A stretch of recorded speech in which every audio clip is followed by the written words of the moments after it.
Yo, Elon's DOGE team busting into the U.S. Department of International something. Taped off their whole building, kicked everybody out. Police taped it off, ransacked their office, and now it's saying that there's upwards of $700 billion of misappropriated funds. Democrats are going crazy. They literally set up a war room inside the Democratic headquarters, and now they are declaring, and I quote, "This is war." Yo, my name is Marcus Russell. This is the Marcus Russell Show. Make sure you hit that like and subscribe button. Let's get right to it. He faces quite the dilemma, with voters seeing Democrats putting social issues ahead of economic problems. So how can they regain America's trust? Democratic strategist and pollster Doug Schoen joins us now. Hey, Doug. Good morning. Hey, Ainsley, how are you? I'm doing well. What do you think of that message? Do you think the Democratic Party is dying? Yeah. Well, I don't think it's dying, but it sure isn't doing much to reclaim its position or to resuscitate its brand. Fundamentally, I think the party should be cooperating with President Trump, where the issues he's taking on, like immigration, have broad public support, the economy, where broad public support, reducing the size of government. You can differ with the president on substance, where in fact that is in line with party principles, but to just oppose him and just fight him proved to be a recipe for failure in the last election, and we're facing the consequences, Ainsley, of that right now. Yeah, Doug, let me show you an example, because Politico has a great article talking about how the Democrats are miscalculating this, how they're complaining about Elon Musk and DOGE, and DOGE is just cutting wasteful spending. And they're saying Americans, they don't like it when we're giving our money to foreign countries. We would rather cut that. The Democrats are up in arms, though, about what Elon Musk is doing. Watch this. What's happening right now is a hostile takeover of the U.S. government. All of those accesses are cut off. So we might actually see somebody get killed. I'm going to tell you right now, people are going to die in very large numbers around the world who are expecting the United States to live up to our promises to get them medicine, to get them help. If this were happening in any other country right now, I promise you, I'd be on the air calling it a coup. Doug, when I see that. Yo, so since Trumpito has given all these new powers to Elon's Doge, he's exercising them. And like he posted the other day, he found $700 billion worth wasted or fraudulent spending. $700 billion. JD Vance, the vice president, reposted it and added, "Wow, I supported Elon's Dodge, but I thought that they would come up with about 250 billion at the most for wasted and fraudulent expenses. I never expected it to be this high. That's almost $1 trillion, folks. That's just unaccounted for. So, like I said, he started off with that U.S. agency for I don't know, diversified something, some type of office, yellow taped it off, said they had misspoken. Next, he's going for the education department. And people are scared. That's why it's war. And they're talking about people might die. You are playing with these federally funded money that these people have been funneling to themselves for decades now. So people, it might die. It's a real war. When you get to taking $700 billion from somebody, as a matter of fact, I just read an article saying that more than 20,000 federal servants went ahead and took that money to go ahead and resign early because they know that he's going to close a lot of these entire departments. That was just an example of attacking that USAID, whatever office. You know what I'm saying? And in America, this is what a smaller government looks like. You know, it doesn't mean that there won't be a department to oversight the education system in your town. Your state can take care of it. You don't need a federally funded program with nobody doing nothing there to even, you know what I mean, help your section, your sector. I see fear mongering, and then I hear Donald Trump and I see what he's doing, and I think common sense. And I think this progressive message of focusing on the wrong thing, on all these social issues versus the economy, was a mistake for the Democrats. What do you think? Well, Ainsley, you make a number of points. Let me take them up. First, Americans want a smaller government. That is undeniable. Second, it is entirely appropriate to say to President Trump, we don't think we need to cut a third of the budget. We don't need to eliminate the number of employees he is talking about with Elon Musk talking about reducing. But there is clear desire to reduce the size of government, and internationally, the scope of foreign aid is almost certainly too broad and less targeted to where our friends and allies are. I think we Democrats do a much better job looking at the policies and offering alternative visions and alternative policies rather than, as you rightly put it, Ainsley, fear-mongering, scaring people, and engaging in reckless hyperbole. Doug, what is your message for Ken Martin, the new DNC chair? Focus on working people, focus on job creation, education that gives people the opportunity to get training for the jobs that exist, get inflation down, and work constructively, as Bill Clinton did with the Republicans after the 1994 election, so that there is a consensus of Americans supporting goals we all support, not supporting the extreme left-wing cultural agenda that you put up on the screen that people believe the Democrats do support. Yeah, I mean, Doug, I'm listening to Maxine Waters and Chuck Schumer, and they're just screaming at the podium. What do you make of the Democrats' message? Is it working? Ainsley, with all due respect, I don't think there is a message.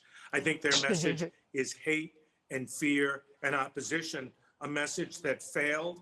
I think they need to do a retrospective on the election and come up with a broad centrist agenda that takes the best of what the present administration is doing, offer alternative policies to arguably strengthen those policies, make them more efficient and more in line with what the American people, and particularly working people, people of color, those without high school, college educations want. We'll be much better off doing that rather than hate, division, polarization, and fear-mongering. Doug, will you stay in the party? I am in the party for now. I lean independent. I hope I can come back to the Democratic Party as I did when Bill Clinton moved to the center. But these are very much open questions, Ainsley. Doug, thank you so much for coming on. Always great to see you. Great to see you. Thanks. Thank you. Doug is a Democratic pollster too, so that lets you know what he was. He's in the middle right now. He's hoping you heard him. He's hoping he goes back. Why go back? Actually, the whole party needs to come on, jump on over. Why we winning? His team, Musk's team, have saved the federal government more than $1 billion a day through efforts like cancellation of federal building leases, contracts related to DEI, and although they have some other specifics, he's got his team of engineers that have helped balance budgets in his other companies working right now. They're looking at absolutely everything. Musk is also studying the works of the GSA, which manages federal properties. Officials discussed a plan to eliminate 50% of expenditures. Why do Democrats feel as though, I know there's some that's always going to fight him, but why do they feel as though they were on board with DOGE in theory until they actually started doing it?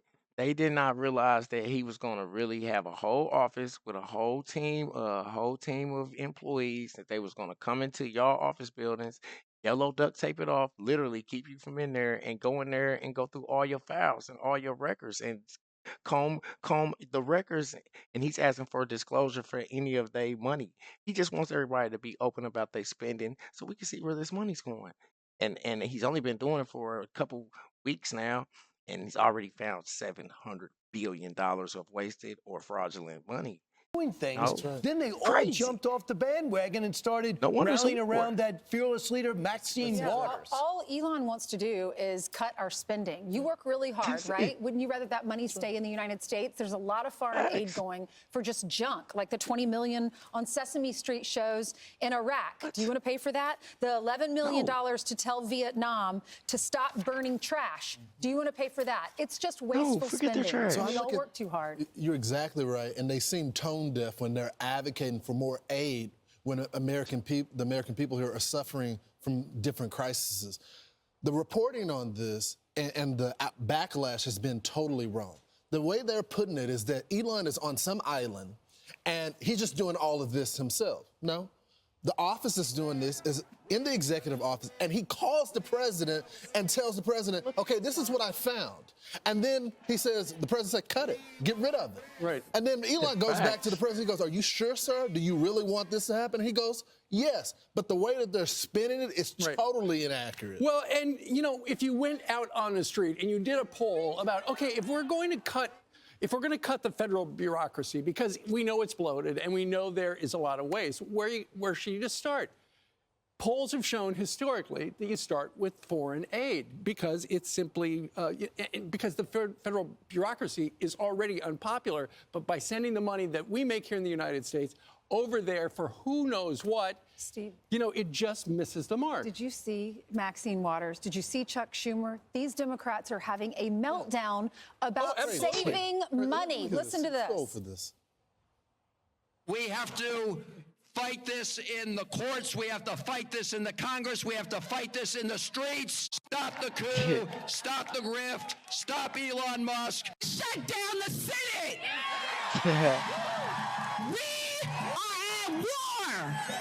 Anytime a person can pay $250 million into a campaign and they be given full access to the Department of Treasury, we are at war. We have convened here in the right place, It's the crazy, Treasury man. Department.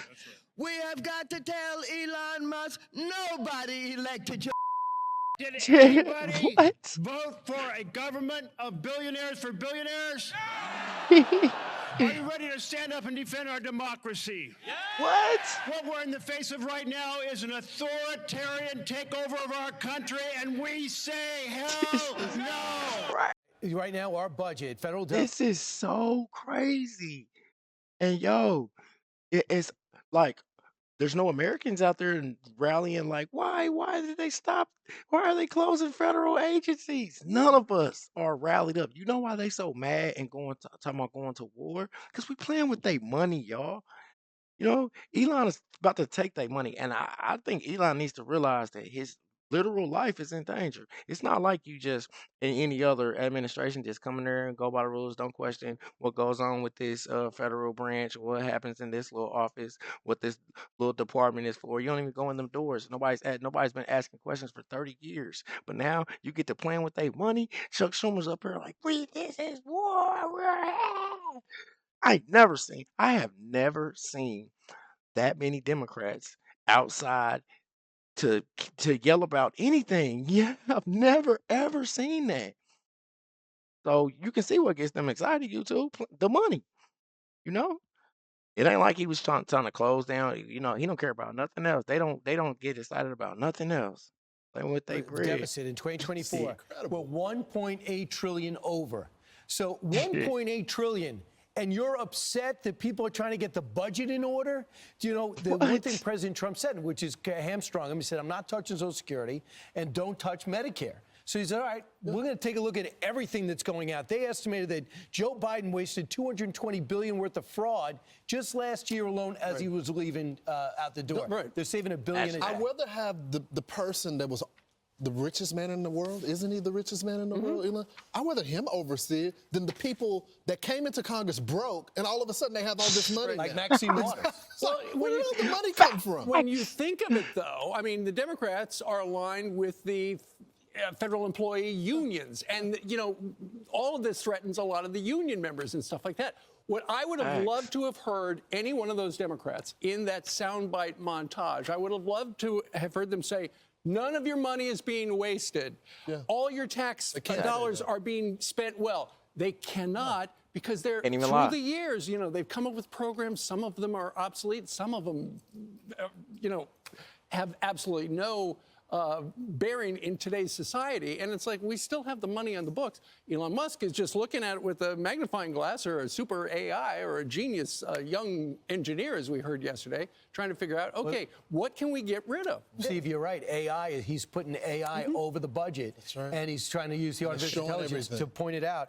I would just say, when you said through the years, I almost thought you were going to sing Kenny Rogers. Through the years. Like you always say to yourself, I feel like he's always, when you say that, he's singing to me. I miss him. Yeah. When you look at these numbers, though, think about all the people. A lot of people don't pay taxes because they don't make enough money, right, to pay taxes. They're working really hard. They're trying to put food on the table. When you hear that we're spending $45 million for DEI in Burma, Stupid. how can the Democrats How does that make not, sense? how can they say But they were we all need to in. stop The this? Democrats over the last 4 years have been all in on DEI. So it's not only we're spending Global it DEI. here, but they're spending it around the world because they believe they were on the right side of This that. also goes to the point for years. How many times have we heard people in Washington say, we're going to cut spending. We're going to get rid of the waste, fraud, and abuse.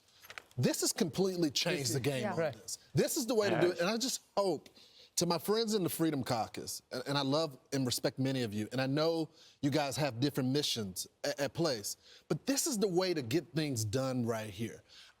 Don't resist the overall budget. What Elon, he's doing the legwork for you. He's finding all the waste, fraud, and abuse, and getting rid of it right now. That way you can support the legislature. But you're going to have one shot at one bill. How do Americans view the Democratic Party according to Quinnipiac? 57% find that party unfavorable. Only 31% find it favorable. So we asked Doug Schoen, who is a former Clinton advisor, Democratic strategist. We asked him if he's going to stay in the party. And he said, for now he is, but he said it's not the party that it used to be. He grew up with. Exactly. Facts. Tell me what y'all think in the comments.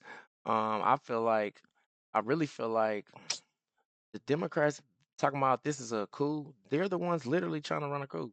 Like, it's clear what you're literally doing. Like, I can see you running a coup. I can see what you got going on. And then to say, oh, Elon is trying to form a coup. You're literally outside talking about war. Who's doing the cooing? You know? The plan was to cut the fat and to have a smaller government. I support that. There's nothing wrong with that, America. We can handle our legislative things within our state. We can oversight our education departments within the state. We don't need to continue funding these federally funded programs where there's nobody in the office. I heard that one of the DOGE team went into one of these offices that they plan on shutting down, and they literally had sleeping quarters. They was in there, you know, and they're like, yeah, Bill makes good shish kebab. Like, what are you talking about? What office is this? And then these people in these federally, funded agents, they don't make six figures. They make millions sitting in there not doing nothing, y'all. For real.